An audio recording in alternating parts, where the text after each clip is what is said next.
Hello everyone. आज हम लोग डिस्कस करने वाले हैं इलेक्ट्रिक ट्रैक्शन 1 में कॉन्टैक्ट वायर ग्रेडियंट। ये जो लेक्चर आपका आज हम लोग डिस्कस कर रहे हैं, ये लेक्चर 7 आपका है। लेक्चर 7 दैट मीन्स कि टोटल लेक्चर 7 है इलेक्ट्रिक ट्रैक्शन 1 का। वैसे ये यूनिट 2 का, जो हम लोग का यूनिट 2 OHE है, उसका लेक्चर नंबर 2 है। ठीक है, तो लेक्चर 7 में जो हम आज डिस्कस कर रहे हैं वो सबसे पहला पॉइंट है हम लोग का प्रिंसिपल ऑफ डिजाइन का। तीसरा पॉइंट ये हुआ contact wire gradient. Contact wire gradient क्या है, किसे हम लोग बोलते हैं, ये चीज़ पहले हम लोग डिस्कस कर लें। अ gradient is a slope. Gradient मतलब ही होता है स्लोप। आप लोग पढ़े होंगे स्लोप मतलब होता है कि आपका हॉरिजेंटल से कितना डिग्री एंगल पे है। ठीक है, तो हम लोग स्लोप हमेशा मेजर करते हैं with respect to horizontal axis से। ठीक है, हॉरिजेंटल एक्सिस से। तो इसमें हम लोग ग्रेडियंट जो देख रहे हैं, किसका ग्रेडियंट देख रहे हैं? कॉन्टैक्ट वायर का। किसका ग्रेडियंट देख रहे हैं? कॉन्टैक्ट वायर का। तो हम लिखे हैं यहाँ अ ग्रेडियंट इज अ स्लोप और ग्रेडेड एसेंट और डिसेंट इंक्लाइनेशन। इंक्लाइनेशन का या तो आपका इंक्रीज करेगा या रिड्यूस करेगा। इंक्लाइनेशन जो होगा वो या तो इंक्रीज करेगा या डिक्रीज, यानी कि असेंडिंग होगा या डिसेंडिंग होगा। अब उसको हम डायग्राम से आपको क्लियर करेंगे, बट यहाँ लैंग्वेज के आधार पर अगर आप देखिएगा तो इंक्लाइनेशन को हम लोग असेंडिंग या डिसेंडिंग के रिस्पेक्ट में देखेंगे। नेक्स्ट पॉइंट है इसमें, the height of OHE is increased at level of crossing. मतलब OHE का जो हाइट है सर, वो लेवल क्रॉसिंग, जहाँ भी क्रॉसिंग रहता है वहाँ इंक्रीज करता है, और जहाँ टनल रहता है या जहाँ आपका कोई भी अंडरग्राउंड है तो वहाँ फिर उसका हाइट को हम लोग रिड्यूस कर देते हैं। तो लिखे हैं the height of OHE is increase at level of crossing. This change over of the height from the normal value to the reduces value under over bridge. कहाँ? ब्रिज के ऊपर ऐसा होता है sir. And increases value of level crossing has to be achieved very gradually depending upon the speed, और pantograph may lose contact or exert excessive pressure on the contact wire। बोला जाता है, इसको डायग्राम से ऐसे समझिए। अगर हम डायग्राम आपको बनाएं तो देखिए, मान के चलिए आपका ये 2 मास्ट है। मास्ट के ऊपर आपका क्या है? ये कैटनरी वायर है। कैटनरी वायर है, ये कॉन्टैक्ट वायर है, ये ड्रॉपर लगा हुआ। तो अगर ये सेम हाइट पे है, दोनों सेम हाइट पे है, तो दैट्स नॉट मैटर। नीचे से आपका रेल पटरी बिछा हुआ है, ठीक है, इस पे आपका क्या है? ट्रेन जाएगा यानी कि लोको जाएगा, और इसका पेंटोग्राफ इससे टच किया हुआ रहेगा। कहता है कि इसी स्ट्रक्चर में क्या होगा सर, कि आपका, इसको थोड़ा सा हम दूसरे तरीके से समझाते हैं कि यहाँ मान के चलिए आगे जाके ब्रिज है, यहाँ मान के चलिए ब्रिज है, या यहाँ जाके क्रॉसिंग है, या फिर यहाँ जाके आपका ऐसे ट्रेन का पटरी आया, धीरे धीरे धीरे हाइट ऐसे बढ़ गया, मैंने ऊपर चला गया, ग्राउंड हाइट पे चला गया, या फिर ट्रेन का ये हाइट है, नीचे वो थोड़ा सा नीचे धीरे धीरे पूरा आपका ट्रैक ही नीचे आएगा और किसी ब्रिज के अंदर से जाएगा। तो ये जो केसेस होते हैं, ये सारे केसेस जो होते हैं, अगर टावर आप यहाँ से लगाते हुए आ रहे हैं, OHE आपका है तो ऐसे OHE है, फिर थोड़ा सा OHE का हाइट बढ़ेगा, ठीक है, OHE का हाइट बढ़ेगा, फिर आपका OHE का हाइट पहले ऐसे है, फिर ऐसे है, फिर ऐसे हो गया, फिर ऐसे हो गया, ठीक है। तो ये जो OHE का आपका हाइट बढ़ा है, ये ग्रेजुअली बढ़ना चाहिए। ये जो OHE का हम लोग हाइट को बढ़ाए हैं, ये कैसे होना चाहिए? ग्रेजुअली बढ़ना चाहिए। ग्रेजुअली मतलब कि थोड़ा थोड़ा धीरे धीरे हाइट बढ़ना चाहिए, धीरे धीरे। इसी को स्लोप हम बोलते हैं। इसको जो नापेंगे हॉरिजेंटल से, जो ये एंगल नापेंगे, यही स्लोप हुआ। मतलब लाइन ऐसे होना चाहिए, लेकिन क्या है सर क्रॉसिंग है, या फिर आपका ओवर ब्रिज है, या फिर आपका टनल है, तो इसका क्या होता है, ये चेंज हो जाता है। अगर मान के चलिए टनल है तो ये हाइट है, थोड़ा सा हाइट घटेगा, फिर घटेगा, फिर यहाँ टनल आ गया। तो देखिए ग्रेजुअली ये घटना चाहिए, ऐसे घटना चाहिए, लाइन जाना चाहिए ऐसे, लेकिन ड्यू टू टनल जो आ गया है, टनल यहाँ है, तो धीरे धीरे ग्रेजुअली OHE का जो सपोर्टिंग स्ट्रक्चर है उसका हाइट को हम लोग सर घटाते हैं।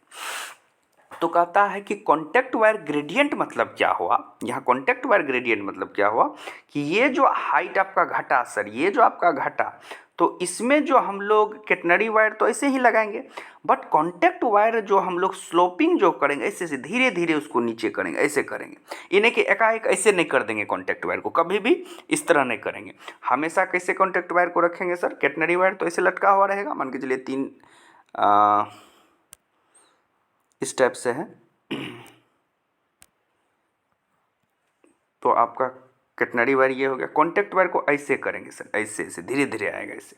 तो यहाँ जो पेंटोग्राफ फिर आपका चलेगा, ये जो आपका पेंटोग्राफ जो चलेगा, इस पे जो लोको चलेगा, तो लोको जब मूव करेगा तो इसका पेंटोग्राफ जो इससे टच किया हुआ रहेगा वो धीरे धीरे धीरे धीरे थोड़ा सा चेंज हो।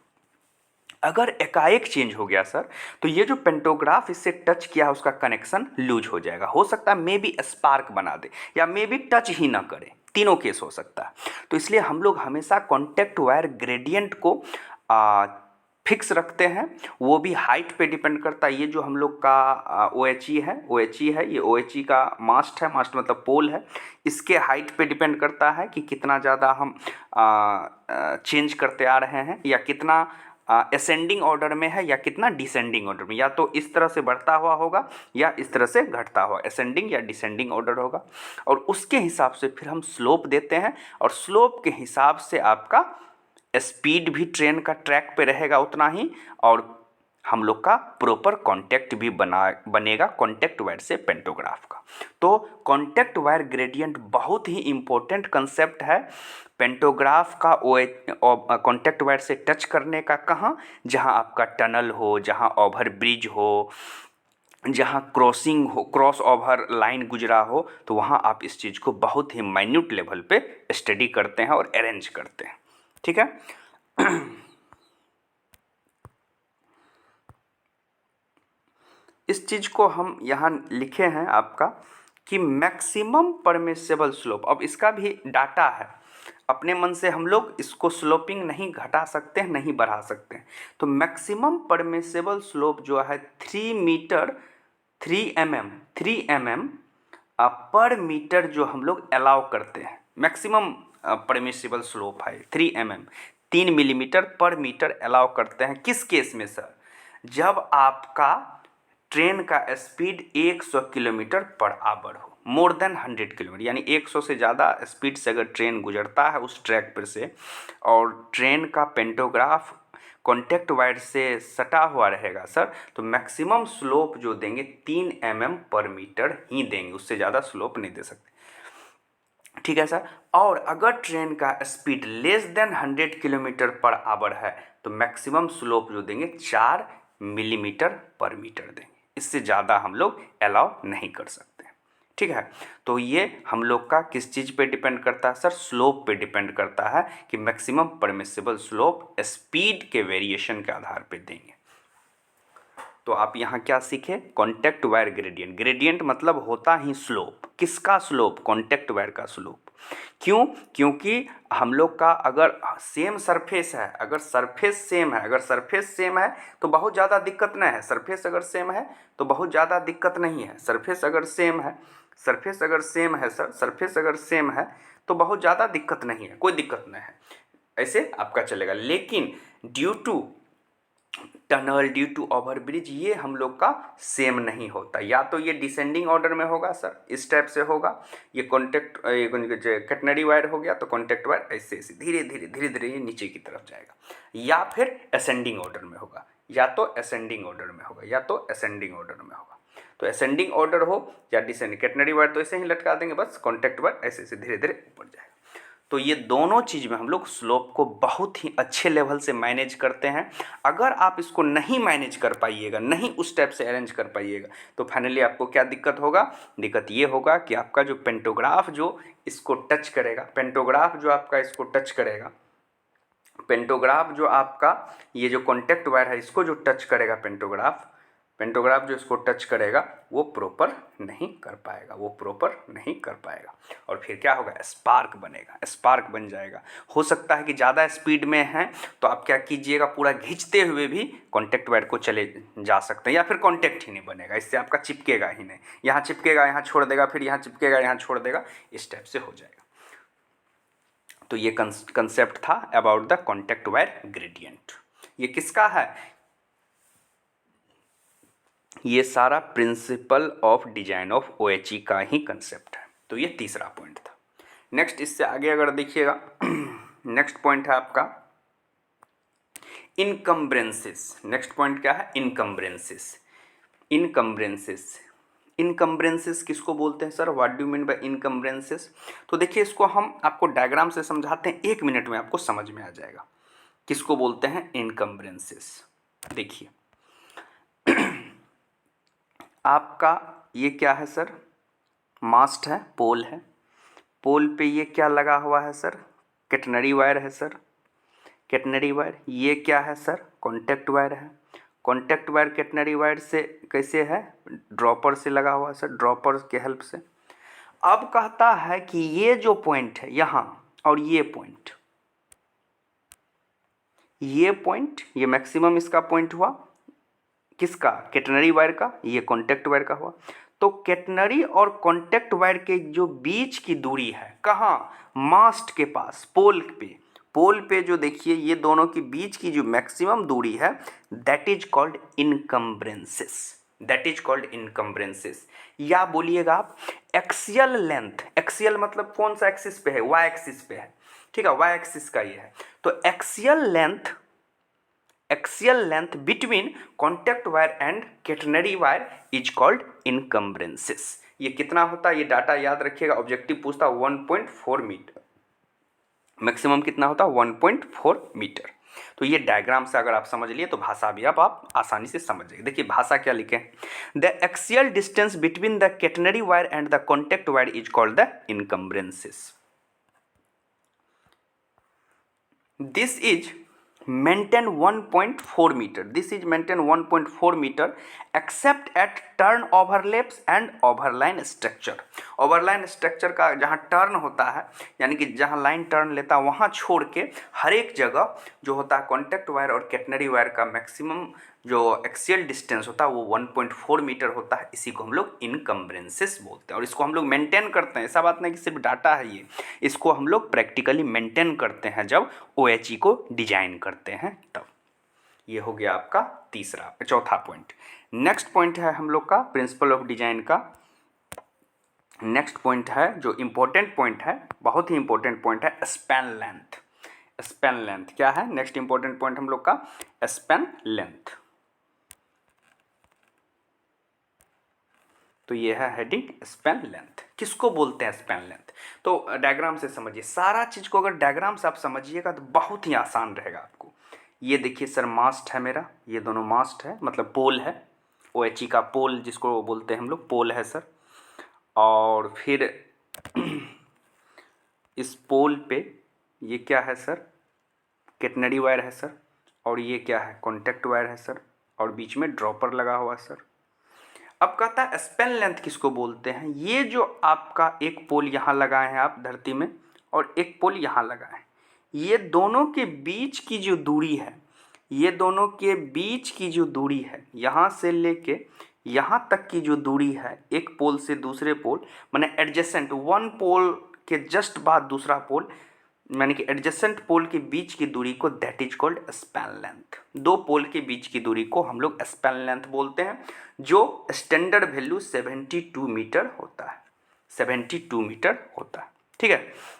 मैक्सिमम स्पैन लेंथ जो है इंडियन रेलवे में दो मास्ट के बीच, दो पोल के बीच 72 मीटर होता है, that is called span length. तो डायग्राम से अगर आप समझ गए तो अगर स्पैन लेंथ को डिफाइन करना हो तो आराम से आप डिफाइन कर सकते हैं। अब देखिए भाषा के आधार पे कहता है कि स्पैन लेंथ किसको बोलते हैं, तो लिखे हैं it is the distance between two intermediate supports for a structure.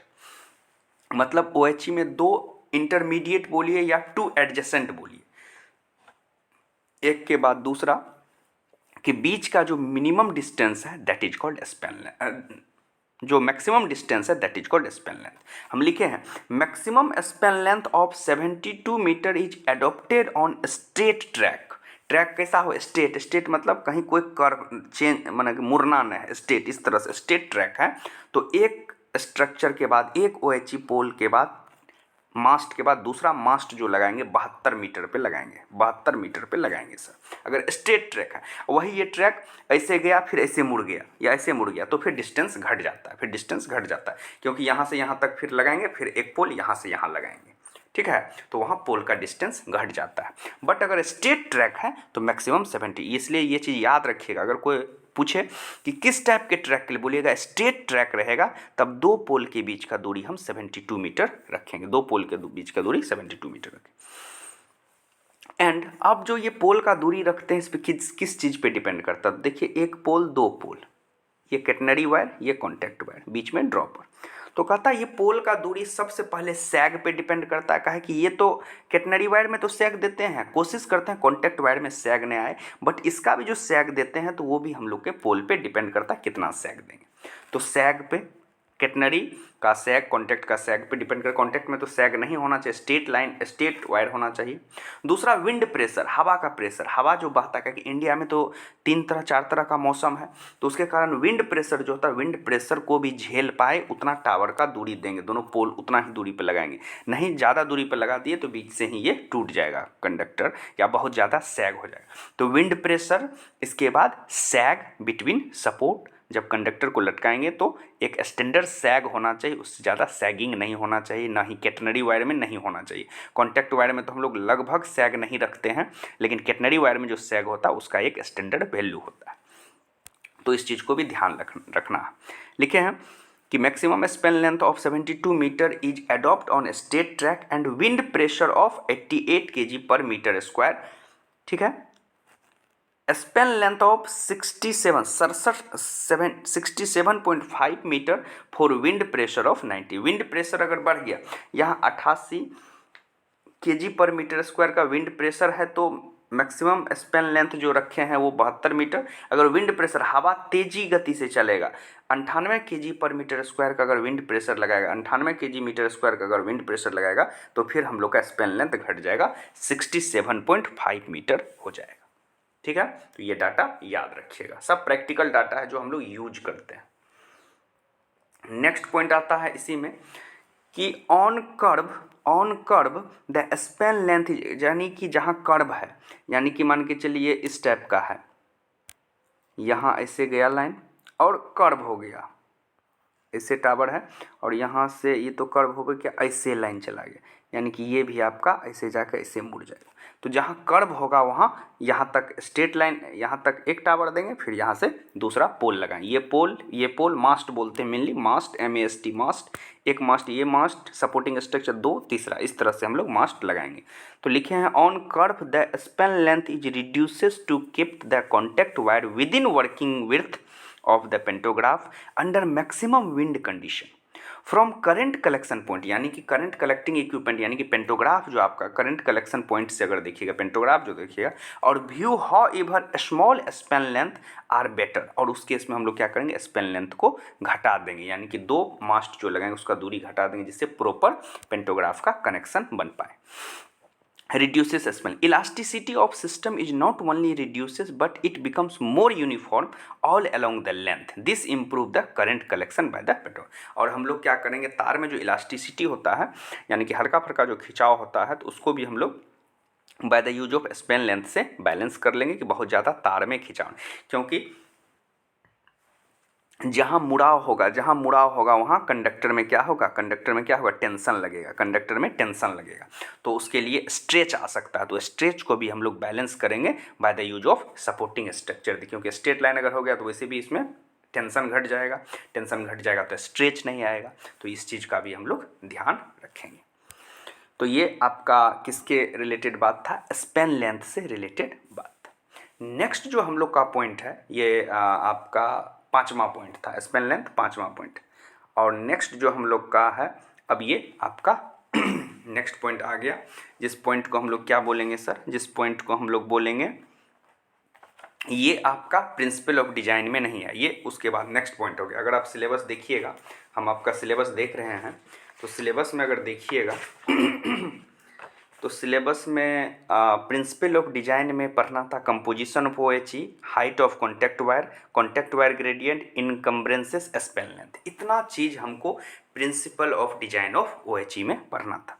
अगर principle of design of OHE देखिएगा, यहाँ से आपका शुरू हुआ principle of design of OHE।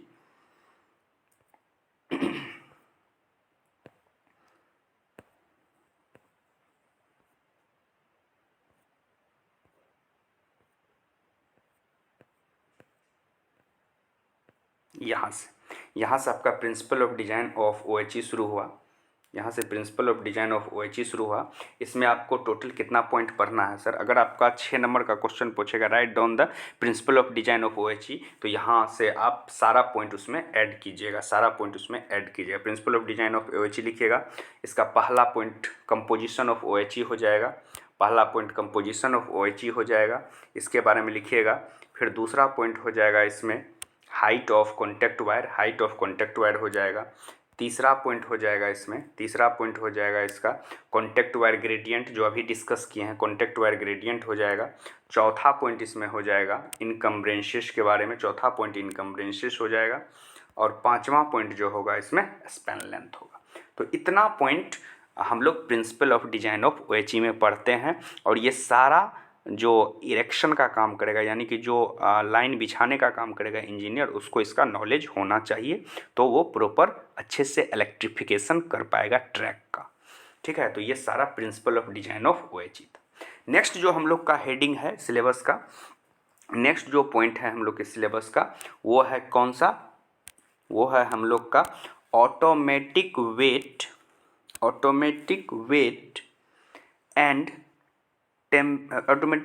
Tension and temperature compensation. Automatic weight tension and temperature compensation, ये heading है। अब क्या होता है ऑटोमेटिक वेट, कैसे ऑटोमेटिक वेट से हम टेंशन को बैलेंस करते हैं, यानी कि तार में जो कंडक्टर में जो खिंचाव होता है उसको बैलेंस करते हैं। और फिर टेम्परेचर बढ़ने घटने से जो हम लोग का कंडक्टर में एक एक्सपेंशन और कॉन्ट्रैक्शन होता है, उसको हम कैसे कंपनसेट करते हैं डिफरेंट वेदर कंडीशन में।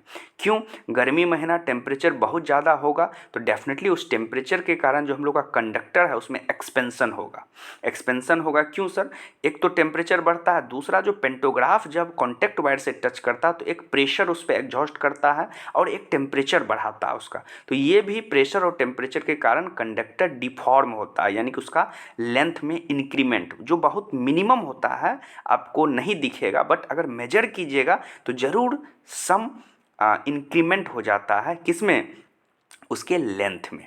जैसे आप लोग एक प्रैक्टिकल सुने होंगे कि इंडियन रेलवे का जो ट्रैक है, ट्रैक मतलब जो रेल बिछा हुआ है जिस पे ट्रेन चलता है, गर्मी महीना देखिएगा, गर्मी महीना अगर इस टाइप से ट्रैक बिछा हुआ है, इस टाइप से ट्रैक बिछा हुआ, तो कभी भी दो ट्रैक को, ये एक लाइन हुआ, एक ये लाइन हुआ, एक ये लाइन हुई, तो इस पे से रेल चलता है, रेल का एक चक्का इधर, एक चक्का इधर, एक चक्का इधर, व्हील रहता है, ऐसे मान के चलिए ऐसे चलता है व्हील।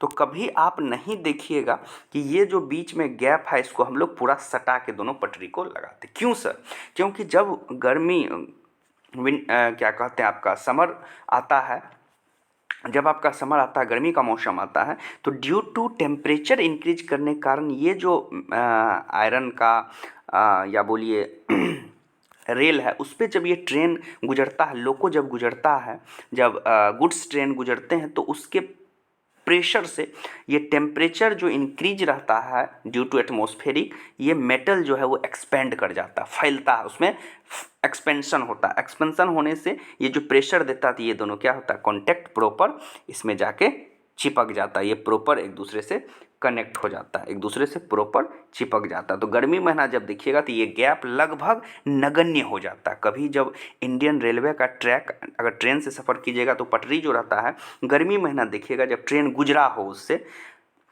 उसके जस्ट 1 सेकेंड बाद देखिएगा तो ये पटरी दोनों लगभग चिपक जाता है, लगभग मतलब थोड़ा सा गैप आपको दिखेगा, थोड़ा सा गैप दिखेगा।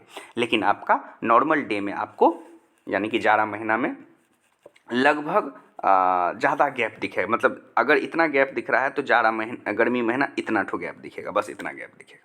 तो ये क्यों होता है सर? क्योंकि टेम्परेचर जो है एटमॉस्फेरिक टेम्परेचर के कारण ये जो मेटल का बना हुआ ये एक्सपेंड करता है सर, और इस पर जब वजन का गाड़ी गुजरता है तो इसको और फैला, इसमें और एक्सपेंशन हो जाता है। और अगर स्पेस दे के नहीं रखिएगा बीच में तो क्या होगा, ट्रैक टेढ़ा हो जाएगा। ट्रैक क्या होगा, यहाँ ऐसे हो जाएगा, टेढ़ा हो जाएगा और दुर्घटना होने की संभावना हो सकती है।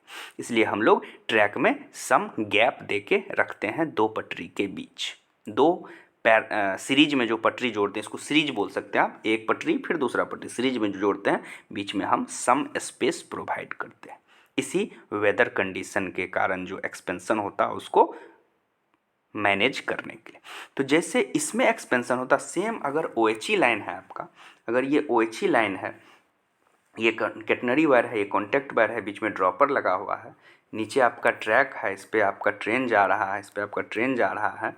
तो ये जो पेंटोग्राफ इससे चिपका हुआ है, ये जो पेंटोग्राफ इससे चिपका हुआ है, तो जब ये गर्मी महीना होता है तो इसमें जो ये जो कॉन्टैक्ट वायर है इसमें एक्सपेंशन होता है, और जब ये पेंटोग्राफ इससे घिसता है तो और इस तार में थोड़ा सा टेंशन लगता है। टेंशन लगने के कारण इसके लेंथ में सम इंक्रीमेंट देखा जाता है, उसको हम लोग बैलेंस करते हैं सर, उसको हम लोग बैलेंस करते हैं। इसके टेम्परेचर को, तो टेम्परेचर के कारण जो एक्सपेंशन हुआ उसको तो बैलेंस करते हैं, साथ ही टेंशन जो इसमें लगता है उस टेंशन को भी हम लोग बैलेंस करते हैं। कैसे करते हैं वो सारा चीज़ हम लोग आगे डिस्कस करेंगे।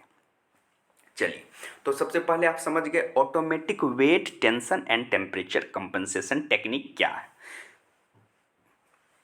ये इंडियन रेलवे में हम लोग प्रैक्टिकली यूज करते हैं और प्रैक्टिकली आप देख सकते हैं, इसको आप लोग देख सकते हैं। सबसे पहले दो वर्ड हम आपको सिखा दें। पहला वर्ड होता है रेगुलेटेड लाइन और दूसरा होता है अनरेगुलेटेड लाइन।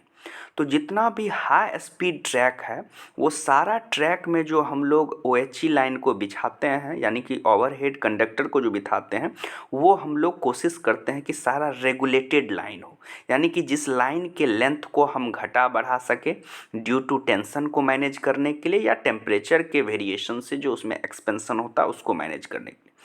बट अगर शॉर्ट लाइन है, कम दूरी का ट्रैक इलेक्ट्रिफिकेशन है, कम स्पीड का ट्रेन चलता है, तो फिर हम उस लाइन को रेगुलेशन नहीं करते, रेगुलेट नहीं करते हैं, घटाते बढ़ाते नहीं हैं, तो उसको हम लोग अनरेगुलेटेड लाइन बोलते हैं। यहाँ जो हम जिस चीज़ को डिस्कस कर रहे हैं वो लॉन्ग ड्यूरेशन इलेक्ट्रिफाइड ट्रैक है और दूसरा speed of train is greater than 100 kilometre है। 100 किलोमीटर पर आवर से ज़्यादा स्पीड का ट्रेन चलेगा इस ट्रैक पे। तो इसमें जो लाइन डिजाइन करेंगे सर, OHE जो हम ओवरहेड बिछाएंगे लाइन, वो रेगुलेटेड लाइन रहेगा। लाइन कैसा रहेगा, रेगुलेटेड लाइन रहेगा, ठीक है। तो चलिए हम आगे हम इसको डायग्राम से और अच्छे से समझाएंगे आपको रेगुलेटेड और अनरेगुलेटेड लाइन क्या होता है। बट यहाँ आप डिफरेंस थोड़ा सा समझ जाइए कि जिस लाइन के लेंथ को हम घटा बढ़ा सकते हैं by the use of some special arrangement उसको बोलते हैं रेगुलेटेड लाइन, और जिस लाइन के कंडक्टर को हम सम स्पेशल अरेंजमेंट से नहीं घटा बढ़ा सकते हैं उसको बोलते हैं अनरेगुलेटेड लाइन, ठीक है। बट जितना भी हाई स्पीड ट्रेन है सब जो हम लोग ट्रैक जो उसका बिछाते हैं वो सारा रेगुलेटेड लाइन होता है, रेगुलेटेड ट्रैक होता है, इलेक्ट्रिफाइड ट्रैक। तो चलिए पहला पॉइंट देखिए लिखे हैं क्या, पहला पॉइंट क्या है कि when the conductor is stretch, जब कंडक्टर में खिंचाव आता है बिटवीन 2 पॉइंट्स ऑफ सपोर्ट, दो सपोर्ट के बीच अगर कंडक्टर में स्ट्रेच आता है तो सैग प्रोड्यूस, और उसके कारण क्या होता है, सैग हो जाता है, मतलब वो झूल जाता है, लटक जाता है। which is inversely proportional to the tension in the conductor, और ये किसके इन्वर्सनली प्रोपोर्शनल होता है, टेंशन, यानी कि सैग जितना बढ़ेगा टेंशन उतना घटेगा, और टेंशन जितना बढ़ेगा सैग उतना घटेगा, यानी कि दोनों एक दूसरे से इन्वर्सनली प्रोपोर्शनल है। एक होता है डायरेक्टली प्रोपोर्शनल कि सैग बढ़ेगा टेंशन भी बढ़ेगा, सैग घटेगा टेंशन भी घटेगा, बट यहाँ इन्वर्सनली है, यानी कि सैग अगर बढ़ा तो टेंशन घट जाएगा, टेंशन अगर बढ़ा तो सैग बढ़ जाएगा, यानी कि दोनों एक दूसरे से उल्टा है, ठीक है, दैट इज कॉल्ड इन्वर्सनली प्रोपोर्शनल। अब इस पॉइंट को और दूसरा में और ज़्यादा क्लियर होगा आपका। पहला चीज ऑब्जेक्टिव के लिए आप ये याद रखिएगा, ऑटोमेटिक वेट टेंशन या रेगुलेटेड लाइन में सैग कैसा रहता है, टेम्परेचर से टेंशन से इन्वर्सनली प्रोपोर्शनल, यानी कि सैग बढ़ेगा तो टेंशन घटेगा, टेंशन बढ़ेगा तो सैग घटेगा, तो इसलिए हम लोग इन्वर्सनली प्रोपोर्शनल। नेक्स्ट इसी में पॉइंट देखिए क्या है, नेक्स्ट पॉइंट है इसमें नेक्स्ट पॉइंट है इसमें स्पार्कलेस करंट कलेक्शन बाय द पेंटो। अगर आप चाहते हो कि पेंटोग्राफ जो आपका कॉन्टैक्ट वायर से टच करे तो कोई भी स्पार्क ना बने, कोई भी घिसाव नहीं हो बहुत ज़्यादा, तो कहता है sparkless current collection by the pantograph under high speed train. अगर ट्रेन का speed more than 100 kilometre per hour है तो उसके लिए क्या ज़रूरत होता है, requires that the contact wire should remains in the horizontal conductor at the particular level under all condition of wind pressure and temperature. यानी कि हम लोग अगर चाहते हैं, ये हम लोग का मास्ट है, पोल है, इससे कैटनरी वायर लगा हुआ है और ये कॉन्टैक्ट वायर। अगर हम चाहते हैं कि नीचे जो हाई स्पीड ट्रेन आपका जा रहा है, लोको जा रहा है, रेल इंजन अपना गुड्स लेके जा रहा है या फिर ट्रैक पे पैसेंजर को लेके जा रहा, तो ये जो पेंटोग्राफ इससे चिपका हुआ है ये 100% कॉन्टैक्ट बना के रखे, स्पार्कलेस कॉन्टैक्ट हो, ना हीट बहुत पैदा करे। तो हम लोग कोशिश करते हैं कि ये ट्रैक कैसा हो, हॉरिजेंटल ट्रैक हो, हॉरिजेंटल ट्रैक हो, यानी कि हॉरिजेंटल ट्रैक हो, और कैसा ट्रैक हो, स्ट्रेट ट्रैक हो, स्ट्रेट ट्रैक हो, ये भी हम लोग का कोशिश रहता है। और लेवल जो है इसका सेम लेवल पे हो, इन्हें कि ये टावर इस लेवल पे है, दूसरा टावर इस ना लेवल, तीसरा टावर और बड़ा, लेवल नहीं चेंज होना चाहिए, कोशिश रहता है। वैसे ठीक है कि जैसा जैसा हम लोग का इंडिया का समुद्र तल से ऊंचाई है उस हिसाब से हम लोग लिखते भी हैं। अगर आप ट्रेन से गुजरिएगा तो बगल में लिखा होगा समुद्र तल से इतना ऊंचे, इतना ऊंचा, जो भी है वो, बट हम लोग कोशिश करते हैं कि एक तो स्ट्रेट ट्रैक हो, दूसरा हाइट ऑफ OHE सपोर्ट जो है वो सेम हाइट पे हो, ये हम लोग कोशिश करते हैं। नेक्स्ट पॉइंट क्या है इसका, ये तो हो गया एक पॉइंट। नेक्स्ट पॉइंट है इसमें कि नेक्स्ट पॉइंट है in an unregulated type OHE there is no provision of temperature compensation, sag and tension in catenary and contact। अगर अनरेगुलेटेड लाइन है आपके पास तो आपके पास कोई ऑप्शन नहीं रहता है कि आप उस लाइन का टेम्परेचर को कंपनसेट कर पाए, टेम्परेचर के कारण जो कंडक्टर का साइज इंक्रीज किया उसको आप घटा बढ़ा सके, न ही आप सैग को घटा बढ़ा सकिएगा, न ही आप कैटनरी और कॉन्टैक्ट वायर दोनों में जो सैग हो रहा है या टेम्परेचर डिफरेंस उस कुछ भी आप नहीं कर पाइएगा अनरेगुलेटेड लाइन में ये चीज़। तो इसलिए हम लो स्पीड जहाँ ट्रेन चलता है, जहाँ छोटा मतलब कि डिस्टेंस के लिए है, वहाँ हम लोग अनरेगुलेटेड लाइन यूज करते हैं, बट जहाँ भी हाई स्पीड ट्रेन चलता है सब जगह हम लोग रेगुलेटेड लाइन को यूज करते हैं। ठीक, तो नेक्स्ट पॉइंट हम लोग का जो है वो क्या है, हम लोग का नेक्स्ट पॉइंट है कि this type of unregulated OHE is unsuitable for current collection at high speed. यानी कि अनरेगुलेटेड लाइन अगर आप डिजाइन कर लिए हैं तो वो हाई स्पीड के लिए करंट कलेक्शन के लिए सुटेबल नहीं है। Such type is used where speed are low, यहाँ लो लिखिए, स्पीड आर लो, और ट्रामवे में यूज करते हैं। ट्रामवे मतलब छोटा जो 2 बोगी का जो छोटा सा ट्रेन रहता है जो एक शहर में ही चलता है, जैसे कोलकाता में आप ट्राम देख सकते हैं, तो वहाँ देखिएगा 2 बोगी का वो ट्रेन रहता है, एक एरिया से दूसरे एरिया में जाता है, यानी 10 किलोमीटर, 15 किलोमीटर, 25 किलोमीटर, तो उसमें हम लोग अनरेगुलेटेड OHE यूज करते हैं या अनरेगुलेटेड कैटनरी और कॉन्टैक्ट वायर को मास्ट के थ्रू इंस्टॉल करते हैं। बट जितना भी हाई स्पीड ट्रेन है उस सब में हम लोग रेगुलेटेड लाइन को यूज करते हैं। अब हम लोग का नेक्स्ट पॉइंट आता है tension in the catenary and contact wire is 100 kg in each conductor. वैसे जो टेंशन जो होता है वो अप्रोक्सीमेटली कितना होता है, 1000 kg, 100 नहीं, इसको थोड़ा सा आप लोग सुधार लीजिएगा, 1000 kg, ठीक है, कितना होता है 1000 kg in each conductor. Tension जो होता है कैटनरी और कॉन्टैक्ट वायर में 1000 kg in each conductor. Sag जो होता है sag is depend on the tension, sag किस पे डिपेंड करता है, टेंशन पे डिपेंड करता है of the wire.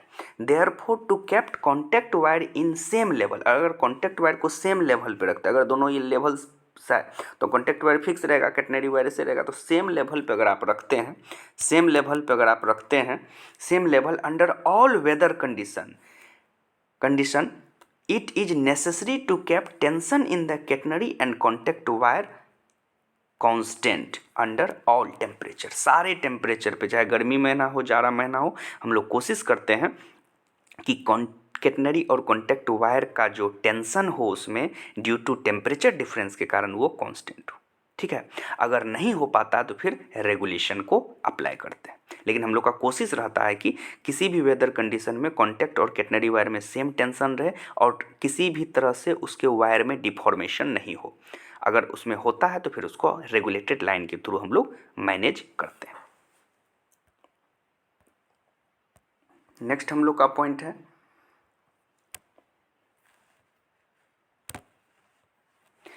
Increase in tension, अगर टेंशन बढ़ता है लाइन में, reduce the statics elasticity of the OHE and maximum it more uniform. कहता है अगर टेंशन बहुत ज़्यादा बढ़ गया, अगर टेंशन इंक्रीज कर गया तो एक तरह से सही भी है कि रिड्यूस कर देता है, स्टैटिक इलास्टिसिटी को रिड्यूस कर देता है of the OHE and maximum it more uniform, और फिर हम लोग का लाइन यूनिफॉर्म रहता है। But always we want to take a some elasticity, हम लोग कोशिश करते हैं कुछ इलास्टिसिटी रहे, क्योंकि अगर पेंटोग्राफ, अगर मान के चलिए आपका ये कैटनरी वायर है, ये कॉन्टैक्ट वायर है, अगर पेंटोग्राफ इससे टच किया, पेंटोग्राफ इसको टच किया, ठीक है, यहाँ रेल है आपका, पेंटोग्राफ इसको टच किया, तो पेंटोग्राफ जब तो थोड़ा सा इसमें खिंचाव सहने की क्षमता होनी चाहिए कि अगर ये इसको खींच रहा है तो थोड़ा सा ये खिंचाए, अगर पूरा टाइट रहेगा, अगर थोड़ा सा जोर से खींच दिया तो ये तार ये टूट जाएगा, ब्रेक कर जाएगा आपका तार, ये तार क्या होगा आपका ब्रेक कर जाएगा, टूट जाएगा। तो always we take a some elasticity इसमें रखते, बहुत कम मिनिमम अमाउंट में, लेकिन ऐसा नहीं बोलिएगा कि रिजिड बना देते, रिजिड कभी भी बनाते, सम फ्लेक्सिबिलिटी रखते हैं उसमें, जिससे कि अगर किसी भी तरह से खिंचाव अगर पड़े तो उसको वो सह पाए, यानी कि वो ब्रेक ना कर जाए, उसको वो सस्टेन करे, उसको सहे। ठीक है, तो इसी को हम लोग बोलते हैं सम इलास्टिसिटी को बना के रखते हैं, जिससे कि हम लोग का जब एकाएक कभी बहुत तेज़ी से पेंटोग्राफ उसको खींचता है तो उसको वो सह पाए और ब्रेकिंग ना हो कॉन्टैक्ट वायर का। नेक्स्ट हम लोग का जो सबसे इम्पोर्टेंट है automatic weight tension and temperature compensation का, वो डायग्राम के थ्रू आप बहुत ही आसानी से समझ पाइएगा। ये डायग्राम है, अब देखिए डायग्राम तो बड़ा सा डायग्राम है, ठीक है, इस डायग्राम को चलिए इस डायग्राम को हम आपका समझाते हैं। ये डायग्राम रहा आपका, ठीक है, इस डायग्राम को हम आपको समझाते हैं। थोड़ा सा इस डायग्राम को आप इसको मोबाइल को घुमा के वर्टिकल कर लीजिएगा और फिर इसको बहुत अच्छे से आप समझ पाइएगा। देखिए इस डायग्राम में क्या है आपका, इस डायग्राम में अगर आप देखिएगा, इस डायग्राम में अगर आप देखिएगा तो बड़ा सिंपल डायग्राम है। क्या है सर डायग्राम में, इसको हम लोग बोलते हैं मास्ट, यही है मास्ट, मतलब पोल है सर, पोल है। ये पोल में सपोर्ट है जो धरती से नीचे धरती में लगा देते हैं, जो इसको एक तरफ से खींच के रखता है सर। दूसरे तरफ से यहाँ क्लैंप लगा रहता है सर। क्लैंप के बाद यहाँ क्या रहता है सर, आगे जाके व्हील लगा रहता है, चक्का टाइप का, ऐसे चक्का, ऐसे व्हील। ये प्रैक्टिकली आप देख सकते हैं। आप कोशिश कीजिएगा किसी भी जंक्शन पे जाइएगा जहाँ की कोई लाइन या तो शुरू होता हो या ख़त्म होता हो, वहाँ आप automatic weight tension and temperature compensation ये अरेंजमेंट देख सकते हैं। ठीक है, तो इस टाइप का 2 व्हील लगा रहता है सर, और उसके ऊपर तार ऐसे गुजरा रहता है। फिर आगे जाके इंसुलेटर यहाँ लगा रहता है, फिर एक गोल रिंग लगा रहता है सर। रिंग के बाद फिर क्या लगा रहता है, क्लैंप टाइप का लगा रहता है, फिर इंसुलेटर लगा रहता है, फिर क्लैंप लगा रहता है, और फिर यहाँ से कैटनरी वायर, नीचे कॉन्टैक्ट वायर लगा रहता है। अब जो ये पूरा अरेंजमेंट है सर, ये जो आप व्हील देखे, व्हील पे जो आप कंडक्टर देखे, उस कंडक्टर को नीचे ले आके इसमें आपका छल्ला टाइप का लटकल रहता है। ये प्रैक्टिकली देख सकते हैं आप, छल्ला लटकल रहता है। इसी को ऑटोमेटिक टेंशन बैलेंसिंग बोलते हैं। ये वेट है, टेंशन को बैलेंस करने के लिए वेट है। अगर कंडक्टर टेम्परेचर के कारण साइज बढ़ गया तो ये ऑटोमेटिकली इसको खींच लेगा नीचे, वेट रहता है नीचे खींच लेगा। हमेशा जो कॉन्टैक्ट वायर होगा वो स्ट्रेच ही रहेगा, वो कभी उसमें डिफॉर्मेशन नहीं होगा। तो ये हर एक जगह इसको नहीं लगाते हैं। आप बोलिएगा सब जगह ट्रेन कि OHE में लगा रहता, नहीं। ये यहाँ या तो जहाँ से लाइन ख़त्म होता है वहाँ लगा देते हैं, या जहाँ से लाइन स्टार्ट होता है वहाँ। मेनली ये जंक्शन के पास ज़्यादा देखने को मिलेगा, या फिर जहाँ एक दूसरे से ट्रैक के ऊपर से लाइन गुजरता है वहाँ ज़्यादा देख। पटना जंक्शन अगर कोई जाइएगा तो पटना जंक्शन के पास आपको ये देखने को मिलेगा। आउटर साइड भी मिलेगा, इनर साइड भी मिलेगा, पटना जंक्शन पे भी मिल सकता है आपको, या राजेंद्र नगर टर्मिनल के पास भी आप देख सकते हैं। तो ये वाला आप सेक्शन वहाँ देख सकते हैं। अब इसको हम डायग्राम को आप समझाते हैं एक एक करके। यहाँ देखिए आपको नंबरिंग दिखता होगा, यहाँ क्या दिखता होगा, नंबरिंग दिखता होगा। क्या क्या नंबरिंग दिख रहा है सर? तो यहाँ नंबरिंग आपको दिख रहा है, यहाँ नंबरिंग में आपको क्या क्या दिख रहा है, 1 2 3, यहाँ फिर 2, फिर 7। देखिए 1 मतलब हुआ रेगुलेटिंग, ये रेगुलेटिंग इक्विपमेंट है। 2 आपका क्या लगा हुआ है, 2 आपका गोल गोल चक्का टाइप का लगा हुआ, उस पर कंडक्टर है। तो ये 1 वाला जो सेक्शन है इसको हम लोग क्या बोलते हैं सर, रेगुलेटिंग इक्विपमेंट। 2 जो लगा हुआ, ये 2 जो है ये क्या है आपका, टर्न बैकल बोलते हैं, टर्न बैकल। यहाँ जिस टाइप का ये इक्विपमेंट लगा वही इक्विपमेंट यहाँ भी लगा हुआ, इसलिए यहाँ भी 2 लिखे वहाँ भी 2 लिखे हैं। ठीक। नेक्स्ट तीसरा जो है इंसुलेटर, ये इंसुलेटर वाला सेक्शन है, क्योंकि किसी भी तरह के आगे जाके कॉन्टैक्ट और कैटनरी वायर को जोड़ेंगे तो वो करंट किसी तरह से इस बॉडी में ना आ जाए, इसलिए बीच में इंसुलेटर हम लोग लगा देते हैं, ये प्रिकॉशन के लिए। ठीक है, इंसुलेटर हम लोग लगा देते हैं। नेक्स्ट आपका अगर पार्ट देखिएगा, नेक्स्ट हम लोग का सेक्शन जो है, नेक्स्ट हम लोग का क्या है, नेक्स्ट हम लोग का ये वाला जो है 4 नंबर है, 2 नंबर है, 2 मतलब वही रिंग है, ये 5 नंबर कैटनरी वायर है, और 2 ये 6 नंबर कॉन्टैक्ट वायर है, 6 नंबर कॉन्टैक्ट वायर।